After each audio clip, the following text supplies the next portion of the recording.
Let's have Jojo pananilian with this question. Hi, kay Irish, Ashley, and Mr. Ruque ba? Yes, okay. Last year, I remember nung pumunta si Ann Curtis sa Siquijor, talagang biglang ang dami nang pumunta doon.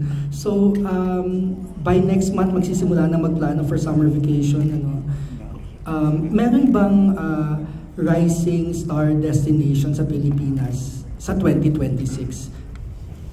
Are we talking international market Local. or Philippine market? Philippine market. Philippine market, I think meron. Meron siya, pero hindi pa talaga na fully developed talaga. Ano yan? Although alam ko iba na-market na yung Cebu Bohol.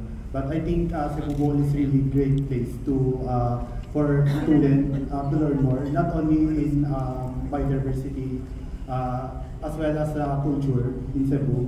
And we at GDS Travel Agency, we not only targeting Philippine market but international market to bring both them in Cebu to explore more.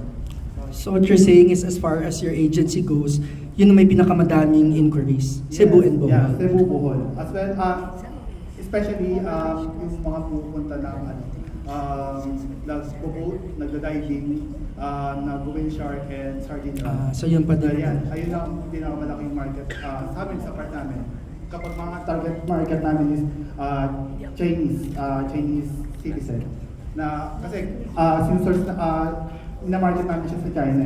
May mga different platform na kaya namin nakukuha yung clients.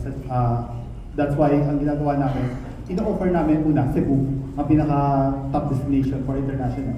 And we want to market it in Philippines for Philippine market. Okay. Ashley, Irish, yun din ba? Or meron bang bagong lugar na you think will become popular then among tourists soon? So, may bus ba? Sa amin, mostly inquiry talaga is Boracay, Puerto Princesa, Bohol, Cebu, and Batanes, especially Batanes.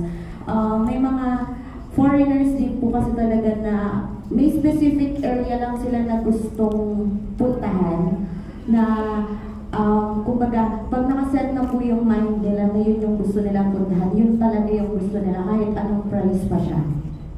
Okay. Ashley? Okay. You'd like to add something? To add to that, sir, Bataan is actually very near Manila, 3 to 4 hours.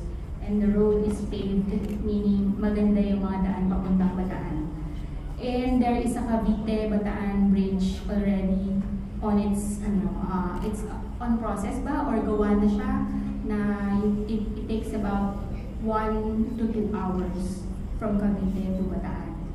So, with the help of DOT, hopefully, DOT Region 3, kung gusto nila i-promote ang Bataan, then definitely magiging tourist spot din siya, katulad ng destination, katulad ng Cebu, may mga ganong cities, kasi mas madaling puntahan and hindi costly. Because when you go to Cebu or Davao, we have to take an airplane. Unlike in Bataan, it's land travel. So it's an emerging market actually. Thanks, Ashley. So unfortunately, I cannot answer the same because they're in the travel and hospitality, and we're part only of the Pacific Asia Travel Association inside our campus, which is the Lyceum of the Philippines University. I see. But as I have studied and witnessed, the same answer goes to Miss Irish and Miss Jane, which is one of the famous talaga po na pinupuntahan ng mga foreigners is the Cebu, since ayun nga po, for some it is mostly easier para sa kanila, and for some naman yun yung kasi nakikita nila or mostly na ma-market when it comes to online. Tama. So that's all po. Thank you. My second to last question again to Mr. Ruque and Irish, pag pinipitch nyo sa foreigner ang Pilipinas, ano yung number one concern or the first question they ask? First question nila, magkano? Ayun pa din. Ayun pa din. Second naman, ano yung mga itinerary na pwedeng i-offer na wala sa ibang travel agency sa China na nagmamarket nun? For example, merong ibang travel agency sa China na nagmamarket ng Cebu na walang yung whale shark. Because currently ang whale shark nasa Oslo ngayon. And currently hindi makapag-offer. Alam ko wala sa Bohol. So, ang ginagawa para yung client namin, para makapag-experience pa rin, kahit yung itinerary na kinuha ng Bohol, ay ino-offer pa rin namin yung sa Oslo na whale shark experience. So, ayun na yung ginagawa namin. Parang hindi kami mag-stick na Cebu lang yung pwedeng puntahan. Marami pa. Sa paligid ng Cebu, marami ka pa pwedeng. At paligid ng Bohol, marami ka pa pwedeng mapuntahan. Other than na minamarket ng ibang travel agency sa China. So, yeah, I think yun ang possible na naging edge namin to market Philippines. I want to raise that before we can fully market talaga the location, I think we should hopefully yung DOT magkaroon ng isang centralized na branch dun sa specific top destination. For example, Cebu, magkaroon ng specific na branch doon na where all travel agency na pwede makapag-coordinate. For example, kami, Julius Travel Agency, we want DOT na pwede kami makapag-coordinate, makapag-discuss about sa mga itinerary promotion and other na pwede namin promote sa China. So currently, ang ginagawa namin, nagsosource pa kami sa ibang operator, ibang local operator, which is napakadelikado din. Una, takot kami scam. Yeah. Sa mga problema namin as a small travel agency. And we want to look forward for a reliable partner in Cebu. So, yun ang naging concern din namin. And I think dapat nga ang DOT every year mag-set sila na i-meet yung mga travel agencies and sabihin na, this year, magkaisa tayo na itong location na itong i-push natin. Yes. Kesa sabog-sabog. Totoo. Malaking tulong yun kung gano'n ang mangyari. Sobrang laking tulong yun sa mga small agents, travel agency. Not only in a local, but here in also different part of the Philippines. Na gusto pumunta talaga sa Cebu. Irish, medyo babaguhin ko yung question ko. Anong sasabihin mo sa traveler, especially Pilipino, pag sinabi niyang, bakit ako pupuntang Siargao or Boracay when mas mura papuntang Taiwan, mas mura papuntang Singapore?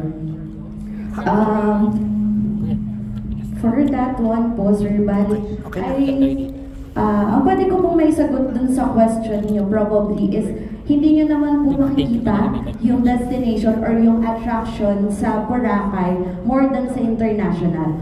Kasi iba din po yung culture natin when it comes to domestic po. Salamat.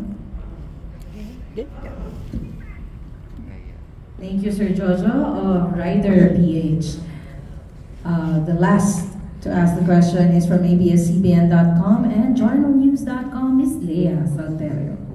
Good afternoon. Here, Leah.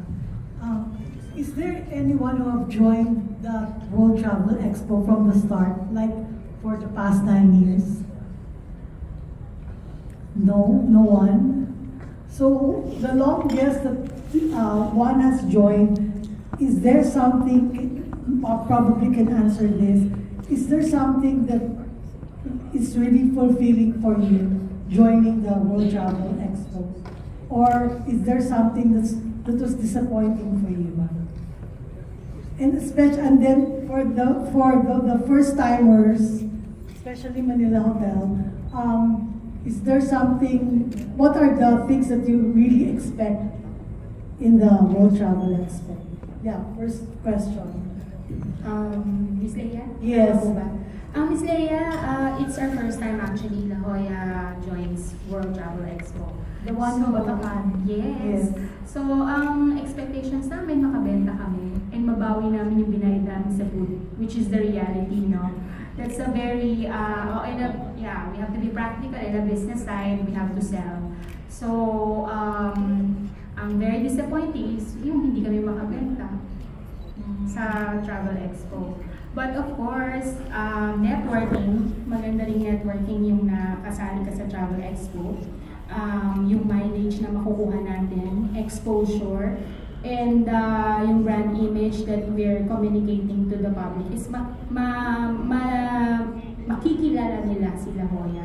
Yes. So this is going to be the first time, and hopefully not only the first time. How old is La Jolla? Barely 6 years. Oh, very So young. we started in 2019. Pandemic. And then after the pandemic, we closed. Oh, okay. So, Yes. amaan pa lang kami. Umaariba pa lang. Thank you. Is there anyone like Manila Hotel first timer? Sorry. Good afternoon, Ms. Leia. Yes.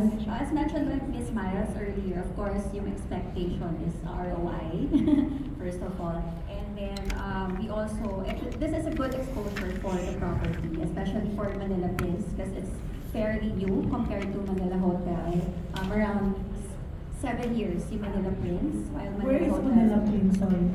Sorry, the location na. Yes. It's UN Avenue corner, Marcelino Street, in Marcelino. Ermita, Manila. Oh, alright. It's near Adamson University. FDCP. Near Taft Avenue. Yes. Near FDCP. Alright. Yes. Thank you. So Please it's a continue. good, yeah, it's a good exposure for them. Yes. Thank you. Sa amin naman, I think for all of us, very important kasi also yung foot traffic who will come, and of course yung conversion namin when maraming tao na magbibili, di ba? So, para sa amin, yung effort na ginagawa ng egress ng mga tao, di ba? Parang lahat kami nakaka-relate. So, we really, sana sa help din po ng Pressco na to, maibigay namin or mai-share po ninyo yung news na to para matulungan din po natin ng isa't isa. So 3 days, 17 to 19. Yes. 3 days. And yung preparation po kasi ng isang booth is not just one day. So it takes months for us to actually curate or buuin ang isang event. The manpower, the budget, yun lang, on the business side. How big is one booth for everybody? We have a 3x5, a 2x3, and a 2x2. We have a 4 square meter, that's 2x2, yun po yung pinakamaliit. And then the second one is 6 square meter, and then the biggest is 9 square meter. So It depends on the 3x8. company. So it Yes. depends on the company. Yes. So dito, may pinakamalaking booth sa amin ngayon is GCash, and of course, their sponsors, no? GCash and Uniqlo.